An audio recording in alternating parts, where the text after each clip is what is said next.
est décembre 2025 à Azalai Hotel pour la grande conférence avec le numéro 1 du coaching quantique, le coach Issa Demi.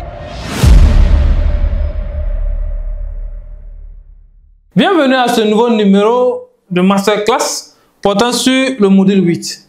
Et ensemble aujourd'hui, nous allons explorer la thématique l'échec comme moteur de réussite. Les semaines passées, nous avons abordé essentiellement la question du plan de vie, de talent et la question des peurs. Et parmi les plus grandes peurs, la peur de l'échec aussi figurait. C'est pourquoi nous avons pris l'initiative cette fois-ci d'aborder la thématique sur la question de la réussite, sur la question de l'échec. Nous avons décidé d'aborder la thématique sur la question de l'échec. Et à la fin de ce module, vous devrez comprendre que ceux qui échouent sont ceux qui sont appelés à faire de grandes choses dans la société. L'échec est un moteur de réussite. Et ensemble, explorons pourquoi de telles affirmations. Avant d'aller, j'aimerais qu'on analyse ensemble les images qui apparaissent sur l'écran. Et vous aviez ici l'image de Thomas Edison. En disant son nom, en même temps, vous voyez quoi? 1000 ampoules. Vous voyez l'ampoule électrique et vous voyez également 1000 fois. Il a échoué 1000 fois avant de pouvoir trouver la solution de l'ampoule électrique. Ici, vous avez Nelson Mandela qui est au fait au centre de l'échec, qui a échoué et à la fin il a été président. Ici, vous avez le président du groupe Azalai, Mossadegh Bali, qui a aussi une histoire exceptionnelle. C'est vrai que dans le contexte africain, on n'aime pas écrire trop sur les gens qui ont beaucoup échoué. Vous allez comprendre pourquoi. Mais je vous invite à lire l'histoire de ce grand type-là. Vous allez vous rendre compte que c'est l'échec qui l'a amené là où il est. Et enfin, vous aviez cette image-là, vous avez sûrement vu sur Facebook, qui est moi-même ma propre photo. Il ne faut pas aussi s'oublier. Dans tous les cas, nous sommes passés aussi par ce processus-là pour être là où on est. Et là, j'étais dans mon atelier de cordonnerie et j'avais des chaussures au fait en train de coudre. Mais de cordonnier aujourd'hui à, je dirais, à conférencier international, ça mérite également une analyse. Et pour pouvoir acquitter de la cordonnerie à être conférencier international, nous avons traversé plusieurs épreuves. Et si on avait succombé à l'échec, alors on ne serait pas là. Ce que vous devez retenir de ces images, c'est une seule phrase. Et la compréhension de cette phrase va complètement changer votre vie. Vous voyez, de là, de cordonnier à conférencier international, la seule chose que vous devez retenir est que tout héros a d'abord été une déception. Tout héros a d'abord été une déception. Vous ne pouvez pas prétendre être au soleil sans être une déception. Et si vous refusez la déception, alors vous n'allez jamais voir la gloire. Si vous refusez la déception, alors vous n'allez jamais. C'est pourquoi on dit que celui qui n'ose pas, la vie d'ose cette personne. Et si vous avez décidé d'oser, c'est que vous allez rencontrer l'échec sur votre chemin. Est-ce que vous voyez? Donc on dit ceux qui s'entraînent auront un train de vie, ceux qui ne s'entraînent pas n'auront pas de train de vie. C'est Roméo Chacun qui le disait. Et là où il n'y a pas de contraintes, alors il n'y a pas de lendemain meilleur. Est-ce que vous voyez? Et là où il n'y a pas de contraintes, il n'y a pas de lendemain meilleur. Donc, tout héros a d'abord été une déception. Si vous avez compris cette phrase-là, on peut même dire qu'on peut arrêter la formation aujourd'hui. Je vais plus loin pour dire encore que ceux qui sont aujourd'hui au sommet ont souvent commencé au bas de l'échelle. Pas ont souvent, ont la plupart du temps commencé au bas de l'échelle. Et l'échec vient nous enseigner, nous orienter et nous amener sur le chemin au fait de l'idéal, sur le chemin idéal vers notre succès. Donc, on ne doit pas avoir peur d'échouer parce que l'échec nous montre le chemin. Et aujourd'hui, nous allons voir plusieurs points ensemble. On va échanger sur plusieurs points afin que vous puissiez être édifiés par cette thématique portant sur l'échec. D'abord, nous allons voir la peur de l'échec. Qu'est-ce que c'est que la peur de l'échec? Ensuite, nous allons voir les perceptions culturelles parce qu'aujourd'hui, nous sommes dans un endoctrinement au fait d'une perception culturelle qui nous amène à ne pas accepter l'échec. Ensuite, nous allons voir l'échec comme étape du succès. Nous allons voir les enseignements qu'on peut tirer de l'échec et comment les tirer. Nous allons voir la réaction face à l'échec. Nous allons voir un sixième point, soutenir ceux qui ont échoué. Et nous allons terminer par le lien entre l'échec et la mission de vie. Parce qu'il y avait un module précédent que nous avons eu portant sur la mission de vie. Donc, si nous allons continuer en 1, on va voir la peur de l'échec. Pourquoi nous avons peur d'échouer? On a peur d'échouer parce que cette peur s'est développée depuis notre enfance. Quand on fait la formation sur l'estime de soi, il est ressorti que un enfant entre 0 et 7 ans a entendu environ 70 000 commentaires négatifs. Entre 0 et 7 ans a entendu environ 70 000 commentaires négatifs. Et ces 70 000 commentaires négatifs ont nourri en lui un manque de confiance en soi, en passant d'abord par le manque d'estime de soi. Par conséquent, quand il grandit, ce dernier a peur de se tromper parce qu'il se dit que s'il se trompe, il sera sermonné. Il a peur de ne pas savoir. Vous allez voir qu'il y a des adultes souvent, même nous qui donnons les formations, à des moments où toi-même tu dis une citation. La personne n'a pas compris la citation. Toi-même tu sais qu'il n'a pas compris, mais il va applaudir, il ne va pas demander.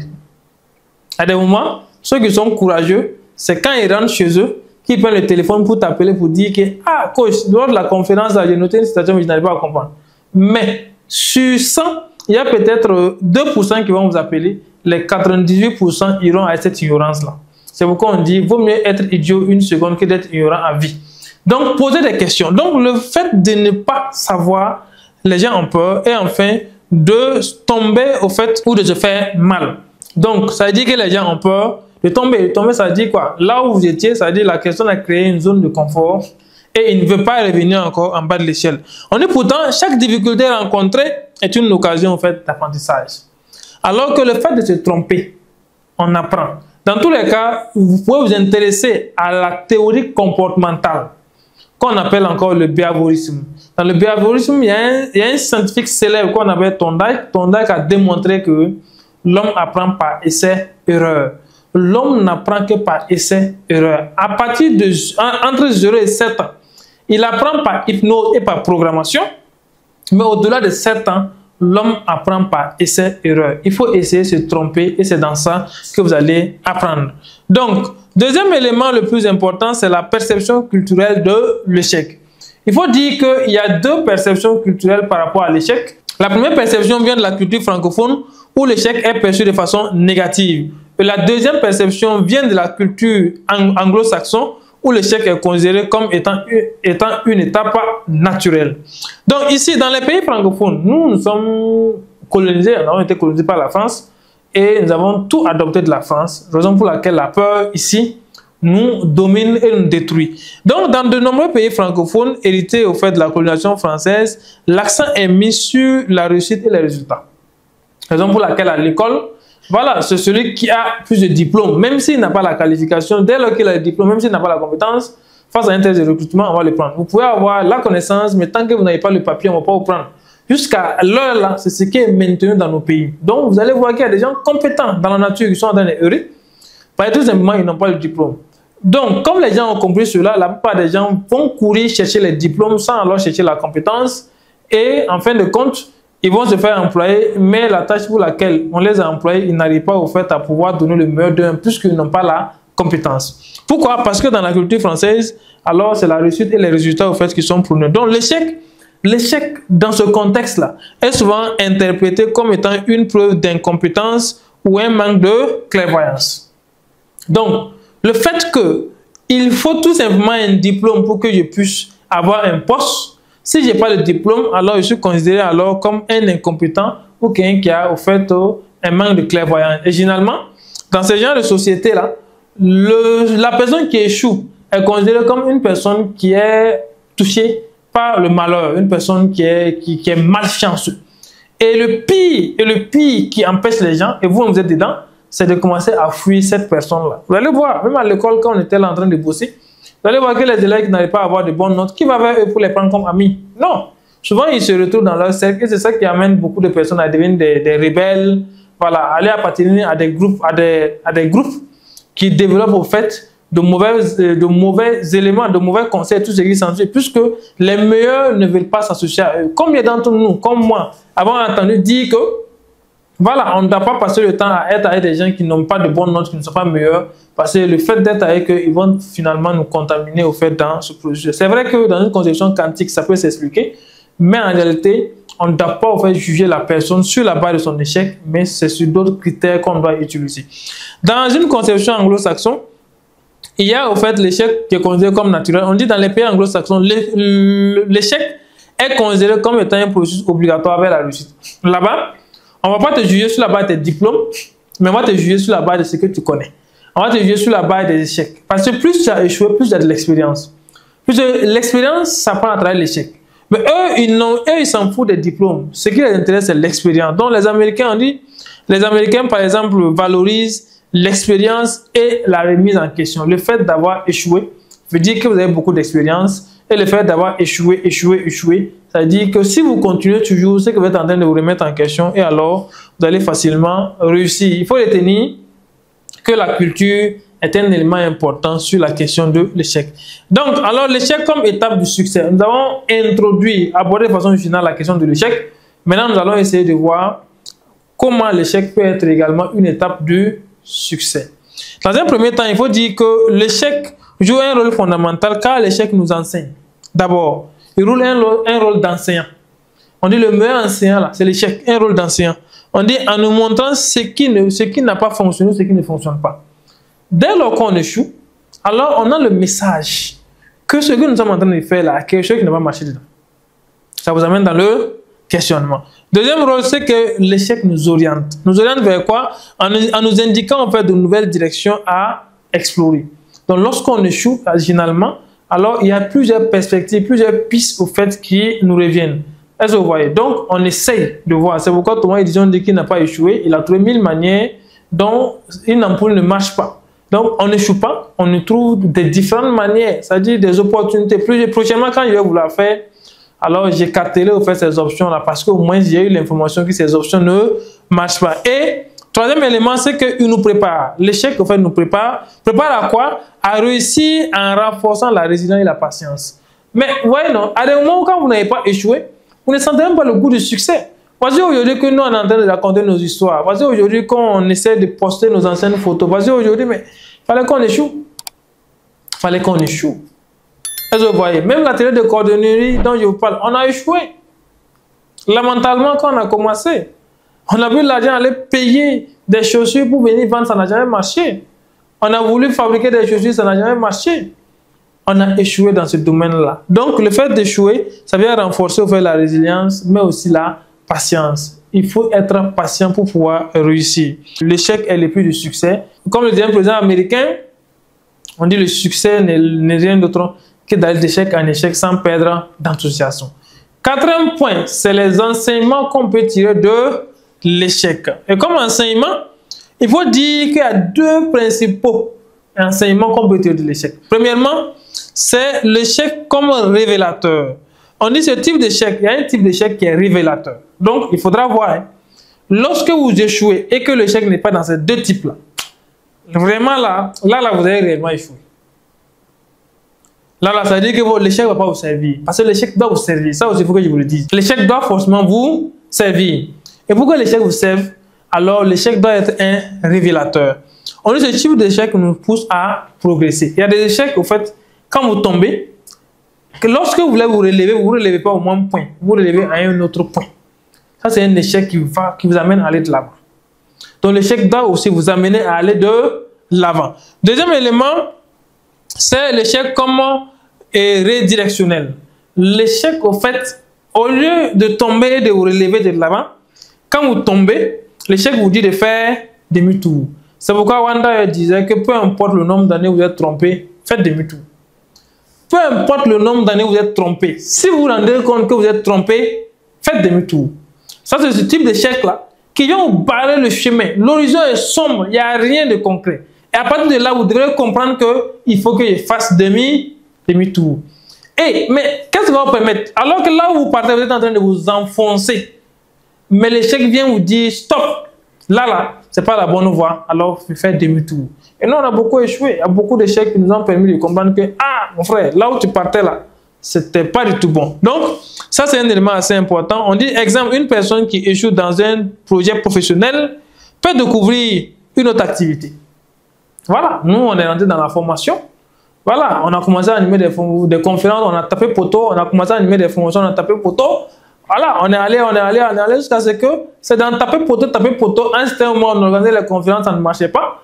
Quand on s'est replié sur nous pour écrire des livres. C'est-à-dire, cette énergie d'échec-là qui nous a reconduit dans les livres. Et aujourd'hui, nous sommes des écrivains reconnus mondialement, mais il fallait qu'on échoue dans la formation. Il fallait qu'on organise des conférences et qu'on n'arrive pas à mobiliser. Il a fallu qu'on demande à passer sur des plateaux de télé et qu'on nous refuse parce qu'on n'était pas éminent.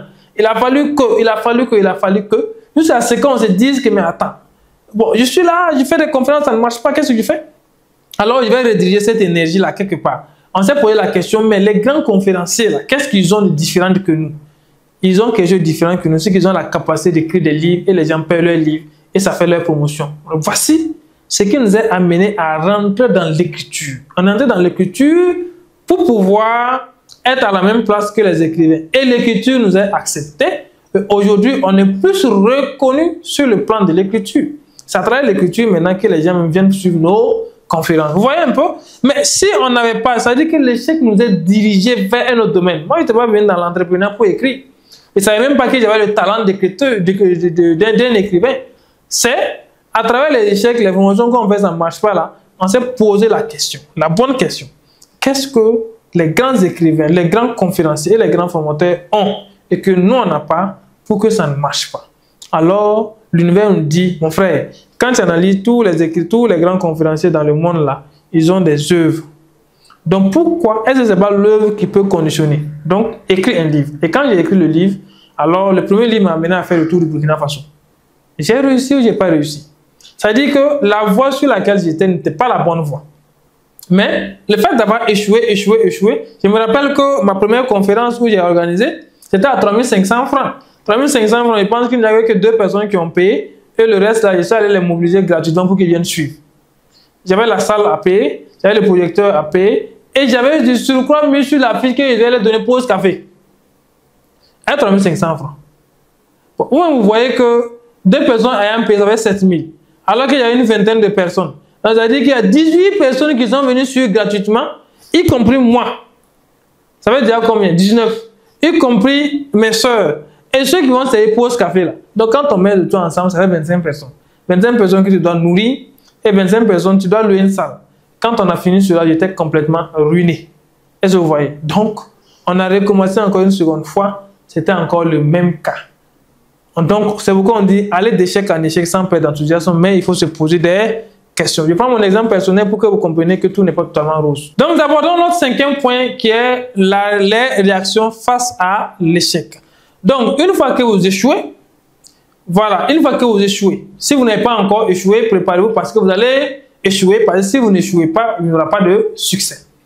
Est-ce que vous voyez? Donc, celui qui n'a pas de contraintes n'aura pas de train de vie. Celui qui n'a pas de contraintes, celui qui n'a pas de preuves, alors il n'aura pas l'opportunité de faire ses preuves. Pour faire vos preuves, alors il faut faire face à des épreuves. Donc par conséquent, si vous n'avez pas encore échoué, vous allez échouer. Et si vous échouez, voici comment il va vous comporter face à des échecs. Si vous avez échoué et que vous n'avez pas pu vous relever, voici comment également vous devez pouvoir vous relever. On dit les réactions humaines à l'échec sont souvent émotionnelles. Donc, d'abord, la plupart des gens qui ont échoué vont passer le temps à se culpabiliser ou à culpabiliser d'autres personnes. Je n'ai pas su, je n'ai pas les compétences nécessaires. C'est-à-dire, il va passer le temps à se remettre encore, mais c'est bien. Je se dis que je n'ai pas pu, mais ça ne doit pas se limiter à je n'ai pas pu, ça doit se limiter après à qu'est-ce que je devais faire. Je n'ai pas pu, c'est vrai, mais qu'est-ce que je devrais faire? Il faut faire ce pas-là. Mais la plupart des temps, vont se limiter à je n'ai pas pu. Ensuite, peur de recommencer. Il y a des gens, quand ils échouent, ils ont peur de recommencer. Moi, j'ai rencontré un grand banquier. Il devrait aller les former sur les lois de Bâle. C'était un grand cadre d'une banque de la place. Et quand je l'ai rencontré dans la formation, c'était une formation dans le domaine bancaire, on était en train d'échanger en temps. Il a évoqué le domaine au fait de l'entrepreneuriat. Et j'ai dit, oui, j'encourage les entrepreneurs, les fonctionnaires et les travailleurs à entreprendre. Il m'a dit, mais je dis, mais si on va continuer la formation, on va continuer. L'entrepreneuriat, là, lui, personne ne peut le convaincre.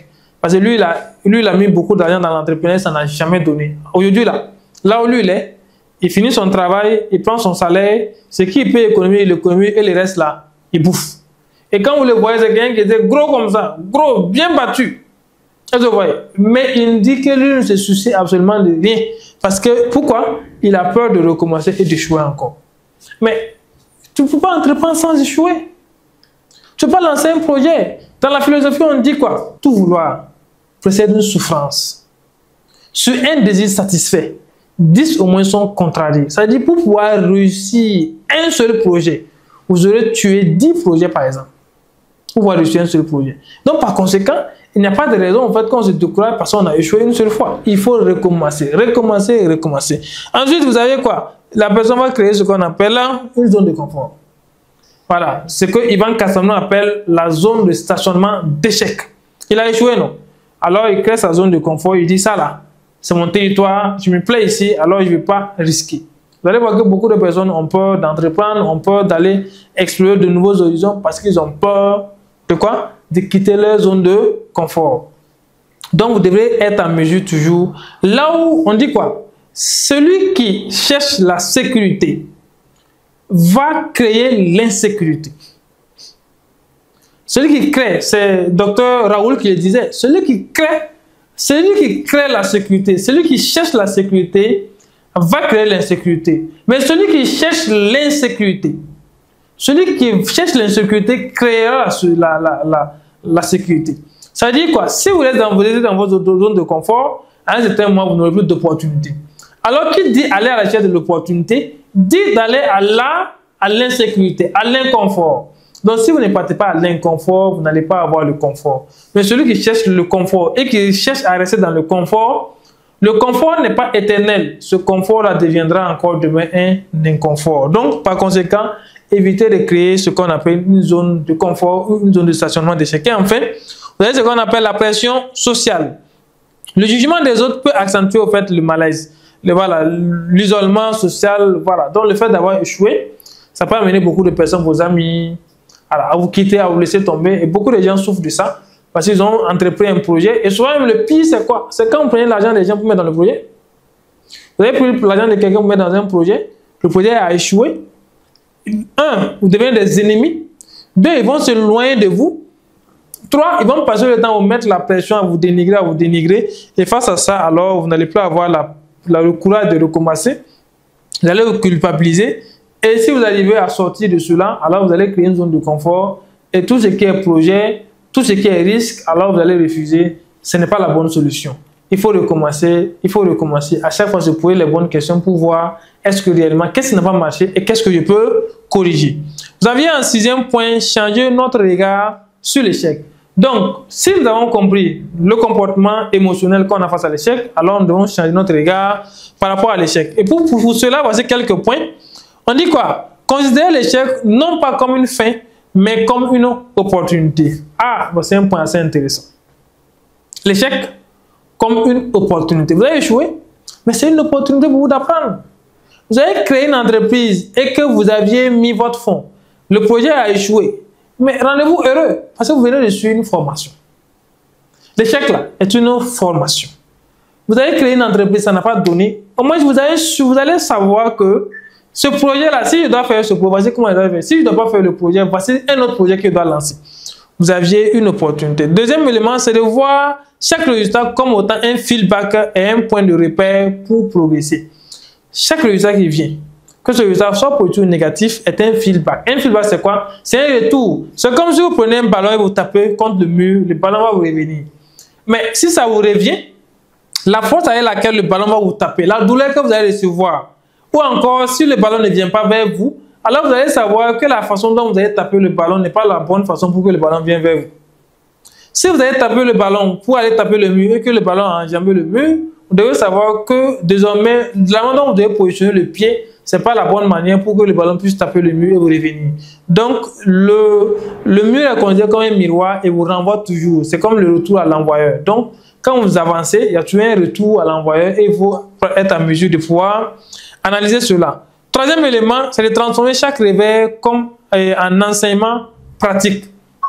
Voilà, une fois que vous avez échoué, vous ne devez pas rester sur le plan théorique. Donc, vous devez pouvoir transformer ça en enseignement pratique. Et un quatrième élément, c'est de développer la persévérance, la résilience, la capacité de se remettre en question. Si vous n'êtes pas en mesure de vous remettre en question, vous n'allez jamais pouvoir vous en sortir. Il faut vous remettre tout le temps en question.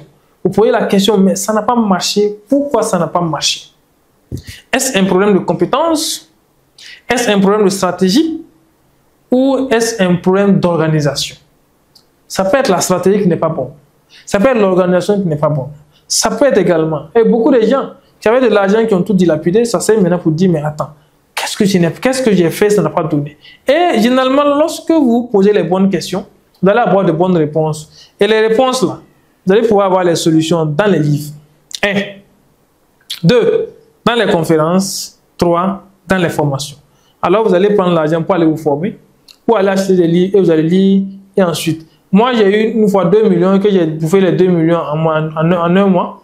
C'est ça qui m'a permis d'être expert en éducation financière. J'ai fait des formations et on m'a donné 2 millions. C'était encore jeune, j'avais autour de 25-26 ans. 2 millions, c'était quand même beaucoup. Pour quelqu'un qui venait de l'université où il avait à peine 30 000 francs, allait à peine 25 000 francs par mois, il vient faire une formation où on lui paye. C'était une formation de 2 millions, c'était une formation de 500 000 francs par jour, une formation de 4 jours, ça faisait 2 millions. Mais j'ai fini de bouffer des 2 millions en moins d'un mois. Bon, certes, j'ai payé quelques formations, mais le reste, je ne sais même pas où c'est rentré. Mais à partir de là, j'ai compris que les riches là, ne se comportent pas comme ça. Puis après ça, ce qui m'a fait mal, c'est que j'ai eu une opportunité où je devais payer 60 000. 60 000 francs. Je n'avais pas de 60 000. La dame, Fatou Koulibaly, elle est toujours là. Elle est à Dubaï actuellement, Fatou Koulibaly. Elle m'a dit, coach, donne 10 000 francs pour préserver ta place. Et quand tu vas avoir les 50 000 là, tu vas venir payer. Mais je vous assure que je n'étais pas en mesure d'avoir 10 000 francs après avoir eu 2 millions pour préserver ma place. Mais j'avais pris la décision de ne pas aller emprunter. Parce que même si en famille, personne n'allait te donner puisqu'on t'a dit clairement que tu avais eu de l'argent.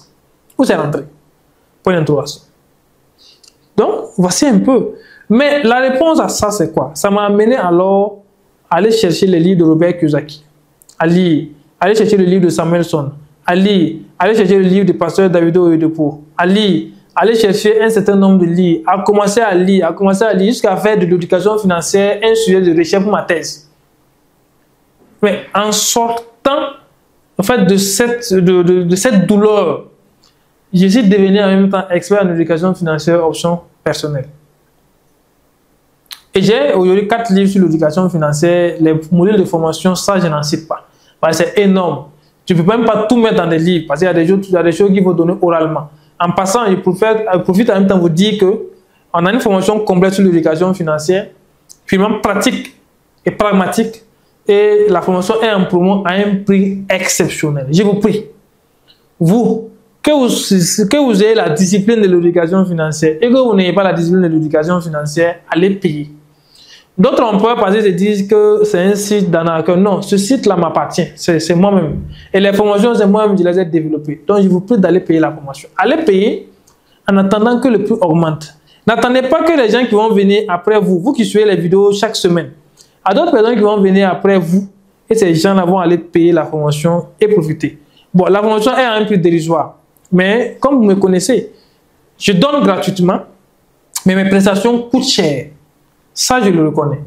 Ça dit que cette formation, je vous la donne gratuitement. Mais quelqu'un qui vient me dire, qui veut me payer pour que je lui allume cette formation, quand je vais lui donner le prix, lui, il sera découragé.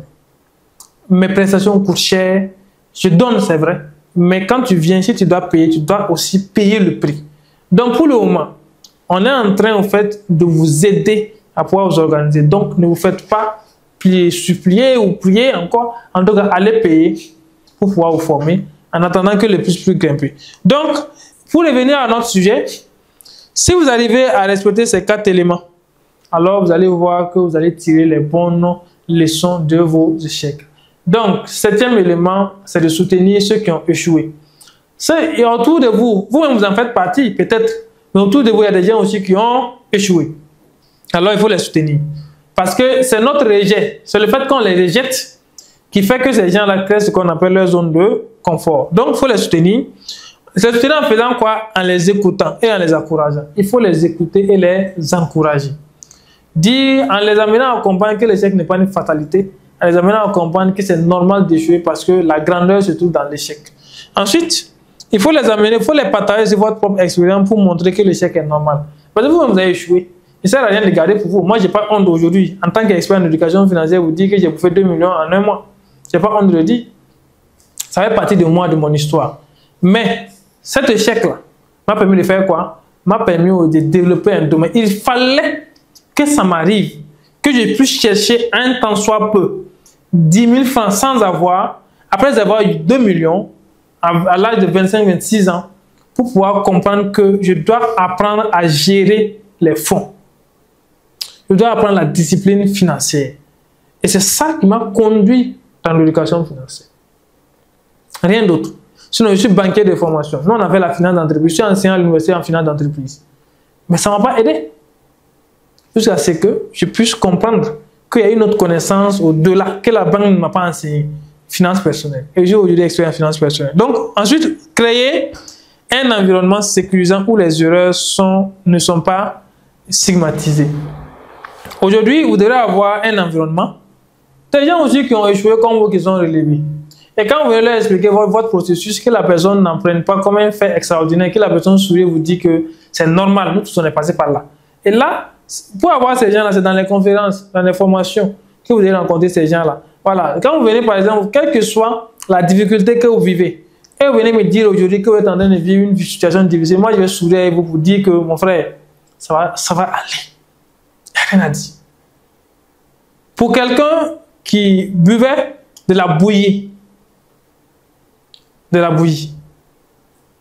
matin même on n'avait pas ça, qui buvait de la bouillie à midi et qui buvait de la bouillie le soir pour dormir. Quelqu'un qui mangeait dans les baptêmes, c'est-à-dire qu'il y a un moment de notre vie où quand on se levait, on essayait au fait de voir où les musulmans se dirigent. Parce que vous voyez, non, quand on voyait un groupe de musulmans dans nos sociétés, quand on voyait un groupe de musulmans le matin, qui se dirige pour aller à quelque part, il y a deux cas. Soit c'est un baptême ou c'est un décès. Mais que ce soit baptême ou que ce soit décès, la seule chose qu'on sait, c'est qu'il y aura à manger. Donc tu ne cherches pas à comprendre, c'est bon, c'est mauvais. Si tu vois des gens en boubou seulement qui ont pris la direction, qui se suivent, toi aussi tu te lèves en même temps et tu les suis. Alors, et quand on arrivait, c'était nous qui partageons zoom comme là. C'est-à-dire on se transforme. Plus si tu ne fais pas ça, tu ne vas rien avoir. Voilà, donc tu transformes en partageant zoom comme tout ce qui, c'est-à-dire des photos sur ça. Un jour, je pourrais peut-être vous présenter ces photos-là pour que vous puissiez voir. Pour pouvoir avoir à manger. Mais quelqu'un qui a traversé cela et qui est aujourd'hui à un autre niveau, qu'est-ce que tu vas venir dire à cette personne? Est-ce que tu peux lui dire que tu as échoué, la personne va prendre ça comme un problème? Non. Mais vous partez voir quelqu'un qui a tout eu dans sa vie, qui ne sait même pas qu'on ne peut même pas manger trois fois par jour, c'est un luxe. Vous voir, il va vous dire, mon frère, tu cherches quoi? Lui va commencer à te fuir. Donc, créer un environnement de gens. C'est pourquoi on dit que chacun de vous doit avoir un mentor. Et le mentor, c'est quelqu'un qui est à mesure de comprendre votre histoire et de vous soutenir dans votre histoire. Donc, voyez ce que je tenais au fait à partager avec vous. Et le dernier point, c'est l'échec et la mission de vie. Il faudra comprendre également que réussir, c'est accepter d'échouer plusieurs fois sans perdre son enthousiasme. L'échec nous guide vers notre mission et nous permet de découvrir notre talent. Donc, on a vu talent et mission de vie. L'un des éléments, je pense que je l'ai dit dedans, l'un des éléments qui vous permet de découvrir votre talent et votre mission de vie, c'est l'échec. Donc, échouer. Échouer bien. Et échouer vite pour pouvoir découvrir votre talent et votre mission de vie. Aider les autres également dans leur réveil renforce notre propre parcours. Le fait de voir des gens qui échouent et qu'on va les aider à pouvoir se relever, nous aide également. Et enfin, on dit, ce que nous donnons à nos prochains nous revient. Si on aide des gens au fait à se relever de leur échec, le jour que nous aussi on sera dans un processus d'échec, alors il y aura des gens aussi qui vont nous aider à nous relever. Donc ne fouillons pas ceux qui ont échoué. Dans tous les cas, il a été dit, le succès c'est d'aller d'échec en échec sans perdre d'enthousiasme. Darren Hardy disait que rien n'échoue aussi bien que le succès. Et Wanda va vous dire maintenant que nous sommes dans une succession de début et de fin. À chaque fois que vous êtes proche du succès, l'élément qui vous attend, c'est l'échec. Donc vous allez échouer. Si vous n'échouez pas, il n'y aura pas de succès. Donc nous-mêmes qui vous parlons, il y a des moments où on échoue. Même cette année-là, de juin à aujourd'hui, il y a 2 projets que nous avons lancés qui n'ont même pas décollé. Je ne dis même pas qu'ils n'ont pas décollé. Toute l'équipe a travaillé sur le projet. On a écrit tout ce qui devait être écrit. Avant juin, on a lancé notre projet, qui est le projet d'écriture. Ça n'a même pas décollé. Après ça encore, on a lancé encore un autre projet, ça n'a pas décollé. On a lancé encore un 3e projet, ça n'a pas décollé. Moi qui vous parle. Et c'est pourtant on va abandonner. On ne va pas abandonner. On va continuer, sans perdre d'enthousiasme. On va continuer sans perdre d'enthousiasme. Parce qu'on sait qu'au bout, à la fin, on est en train de réfléchir pour relever. À la fin, quand ce projet va sortir, ça sera un projet exceptionnel. Et c'est là maintenant les gens commencent à dire, ah lui là, non, le succès là, se construit. Est-ce que vous voyez? Se construit. Comme le disait quelqu'un, que la vengeance est un plat qui se mange à froid, le succès aussi est un plat qui se mange à froid. Quand le mange à chaud, ça va te brûler. Donc, on dit, en changeant notre perception de l'échec, nous transformons les obstacles en opportunités de croissance personnelle et professionnelle. En changeant notre perception de l'échec, nous transformons les obstacles en opportunités de croissance personnelle et professionnelle. Donc, nous sommes à la fin de ce module. J'espère, un temps soit peu, que je vous ai amené à comprendre que nous ne devons pas fuir l'échec, mais c'est d'accepter l'échec. Et je vous laisse sur cette citation de Romain qui dit que là où il n'y a pas d'épreuve, il n'y a pas de preuve. Là où il n'y a pas d'épreuve, il n'y a pas de preuve. Donc, celui qui fuit les épreuves n'aura pas l'opportunité de faire ses preuves. Et l'inconfort crée le confort, l'insécurité crée la sécurité. Et si vous fuyez l'insécurité, alors votre sécurité sera une insécurité pour vous. Donc, par conséquent, ne fuyez pas l'insécurité, ni l'inconfort, ni les épreuves, parce que c'est dans ça que se trouve le succès. Sur ce, je vous dis à très bientôt. Ceux qui sont ailleurs, nous organisons une très grande conférence pour le 6 décembre 2025 à Azalai Hotel. On a montré le président du groupe Azalai. Nous serons dans son hôtel au Burkina Faso, à Ouagadougou précisément. La conférence porte sur les clés vibratoires de la recherche. Alors, nous vous invitons à faire le déplacement massivement pour participer à là. Là-bas, je ne parlerai pas d'échecs, je parlerai des codes. Je vous donnerai en fait les codes quantiques, les codes spirituels et les codes métaphysiques. Ceux qui suivent mes émissions savent que quand on parle de codes, nous on en a beaucoup et on partage le nécessaire avec vous pour pouvoir manifester la recherche dans votre vie. Au-delà, j'ai parlé de la vidéo. Vous avez le lien de la vidéo en description. Allez sur le site, n'ayez pas peur parce que c'est moi et mon propre site. C'est nous qui avons fait les vidéos, c'est mon équipe qui gère cela. Alors, inscrivez-vous, téléchargez les vidéos, suivez-les, grandissez en connaissance, en information. Parce que, quoi qu'on dit, tout ce que nous sommes en train de dire là, tant qu'il n'y a pas les finances là, ça ne sert pas. C'est pourquoi, autant qu'on vous enseigne cela, c'est bien de vous enseigner cela, mais il faut vous montrer aussi comment faire pour avoir. Est-ce que vous voyez? Donc, cette vidéo là, c'est comment faire pour avoir l'argent, pour conseiller, pour fructifier. Donc, alors ne vous faites pas prier, ça y est en promo à un prix. Je ne veux pas donner le prix ici pour que beaucoup de personnes courent, mais le prix là, allez voir le prix, c'est vraiment un prix. Je dirais, bon, je ne sais pas comment dire, c'est un cadeau comme j'offre. C'est juste votre contribution qu'on demande, donc allez payer et lisez. Enfin, il y a toujours mon livre intitulé La spiritualité et la recherche. Si vous êtes intéressé, c'est le livre qui contient les codes. Partout où vous êtes dans ce monde-là, on peut vous envoyer ce livre-là. Il coûte essentiellement 45 000 francs, mais c'est un livre merveilleux. Vous pouvez aussi procurer ce livre, lire et vous voyez que vous allez grandir. Si vous avez aimé la vidéo et que vous aussi, vous aviez des exemples d'échecs à partager avec nous, vous avez votre histoire personnelle, n'hésitez pas à mettre ça en commentaire. Ça peut toujours aider. Chacun de nous peut apporter sa contribution à l'amélioration. Rien qu'un simple commentaire que vous allez mettre, une personne peut venir lire ce commentaire-là et ça va changer sa vie. Donc, n'hésitez pas, ne soyez pas avare en commentaire. Écoutez, faites des commentaires, passez vos commentaires, nous ça nous donne la force. Mais au-delà, ceux qui viendront aussi suivre, s'il y a des témoignages à l'intérieur ou des partages d'expérience, ça pourra aussi les aider. C'est votre manière aussi de contribuer à l'évolution du monde. Merci et à très bientôt. Le livre La spiritualité de la richesse est disponible dès maintenant au prix de 45 000 francs CFA. Pour passer votre commande, vous pouvez nous contacter via le lien WhatsApp ou par le numéro +226 54 96 09 92.